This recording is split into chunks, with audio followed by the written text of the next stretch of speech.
ಚಳ್ಳಕೆರೆ ನಗರ ಹಾಗೂ ಗ್ರಾಮೀಣ ಭಾಗಗಳಲ್ಲಿ ಪೆಟ್ಟಿಗೆ ಅಂಗಡಿ ಹಾಗೂ ಮನೆಗಳಲ್ಲಿ ಅಕ್ರಮ ಮದ್ಯ ಮಾರಾಟ ಕೇಂದ್ರಗಳಾಗಿವೆ. ಇದಕ್ಕೆಲ್ಲ ಕಡಿವಾಣ ಹಾಕುವಂತೆ ಕರ್ನಾಟಕ ರಕ್ಷಣಾ ವೇದಿಕೆಯ ಪ್ರವೀಣ್ ಶೆಟ್ಟಿ ಬಣದ ಪದಾಧಿಕಾರಿಗಳು ಅಬಕಾರಿ ನಿರೀಕ್ಷಕರಿಗೆ ಮನವಿ ಸಲ್ಲಿಸಿದರು. ಚಳ್ಳಕೆರೆ ನಗರ ಹಾಗೂ ಗ್ರಾಮೀಣ ಭಾಗಗಳಲ್ಲಿ ಯಾವುದೇ ಭಯವಿಲ್ಲದೆ ನಿರ್ಭಯವಾಗಿ ಎಲ್ಲೆಂದರಲ್ಲೇ ಪೆಟ್ಟಿಗೆ ಅಂಗಡಿ ಹಾಗೂ ಮನೆಯೊಳಗೆ ಅಕ್ರಮ ಮದ್ಯ ಮಾರಾಟ ಮಾಡುವವರ ಸಂಖ್ಯೆ ಹೆಚ್ಚಾಗಿದೆ.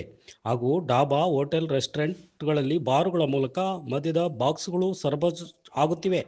ಅಲ್ಲದೆ ಗ್ರಾಮೀಣ ಪ್ರದೇಶದಲ್ಲಿ ಯುವಕರು ಕುಡಿತ ಚಟಕ್ಕೆ ಬಲಿಯಾಗಿ ತಮ್ಮ ಜೀವನವನ್ನೇ ಕಳೆದುಕೊಳ್ಳುವಂಥ ಪರಿಸ್ಥಿತಿ ನಿರ್ಮಾಣ ಆಗಿದೆ ಎಂದು ಇದನ್ನು ತಡೆಗಟ್ಟಿ ಎಂದು ಕರ್ನಾಟಕ ರಕ್ಷಣಾ ವೇದಿಕೆಯ ಅಧ್ಯಕ್ಷ ಮಂಜುನಾಥ್, ಕಾರ್ಯದರ್ಶಿ ಚಂದ್ರಣ್ಣ, ಗೌರವಾಧ್ಯಕ್ಷ ಭೋಜರಾಜ್, ಸಂಘಟನಾ ಕಾರ್ಯದರ್ಶಿ ಕೆ ಮುರಳಿ, ಗಿರೀಶ್, ಮಂಜುನಾಥ್ ಇತರರು ಅಬಕಾರಿ ನಿರೀಕ್ಷಕರಿಗೆ ಮನವಿ ಸಲ್ಲಿಸಿದರು. ಸರಬರಾಜು ಆಗುತ್ತಿದ್ದಾವೆ. ಇದಕ್ಕೆ ಮುಖ್ಯವಾಗಿ ಪಂಚಾಯಿತಿಯ ಯಾವುದೇ ಅಧಿಕಾರಿಗಳಲ್ಲಿ ನೆಪ ಮಾತ್ರಕ್ಕೆ ಕಾನೂನು ಲೆಕ್ಕದಲ್ಲಿ ಪ್ರತಿಕ್ರಿಯೆ ನೀಡುತ್ತಿದ್ದಾರೆ. ಪ್ರಾಮಾಣಿಕವಾಗಿ ಗಮನಿಸಿದರೆ ಈ ಮಟ್ಟದ ವ್ಯಾಪಾರವನ್ನು ನಿಲ್ಲಿಸಬಹುದು.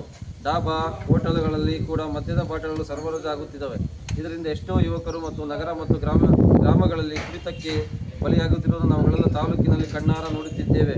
ಇದಕ್ಕೆಲ್ಲ ಕಡಿವಾಣ ಹಾಕಬೇಕೆಂದು ಕರ್ನಾಟಕ ರಕ್ಷಣಾ ವೇದಿಕೆ ಪ್ರವೀಣ್ ಬಣದಿಂದ ತಾಲೂಕು ಮಟ್ಟದಿಂದ ಅಧ್ಯಕ್ಷರಾದ ಮಂಜುನಾಥ್, ಪ್ರಧಾನ ಕಾರ್ಯದರ್ಶಿಯಾದ ಚಂದ್ರಣ್ಣ, ಗೌರವಾಧ್ಯಕ್ಷರಾದ ಸಿ ಭೋಜರಾಜು, ಕಾರ್ಮಿಕ ಘಟಕ ಅಧ್ಯಕ್ಷರಾದ ಮಂಜುನಾಥ್, ಸಂಘಟನಾ ಕಾರ್ಯದರ್ಶಿಯಾದ ಮುರಳಿಯವರು